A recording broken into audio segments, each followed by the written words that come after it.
প্রশংসা ওই আল্লাহর, যিনি আমি মারা যাওয়ার পরে আমাকে পুনর্জীবন দিলেন, পুনর্জীবিত করলেন। প্রশংসা ওই আল্লাহ।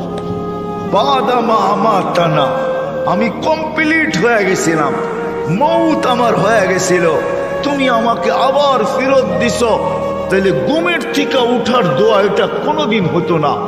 আমার জাতি যদি এতটুক করতো, কসম খোদার, আমি হাদিস দিতেছি, ফাইন তাবু ফানা হাবিবু, আল্লাহ বলতেছে, তুই হাত উঠাইতে দেরি, আমি তোকে বন্ধু বানাইতে দেরি করি না, আমি বন্ধু হইতেও দেরি করি না, আমি রাজি হয়ে যাই, রাজি। এতটুক যদি করতো, একজনও তো এখানে নাই, জানি না মা বোনদের ভিতরে পাওয়া যাবে কিনা, যে ঘুমের সময় প্রত্যেক ব্যক্তি শুধু হাত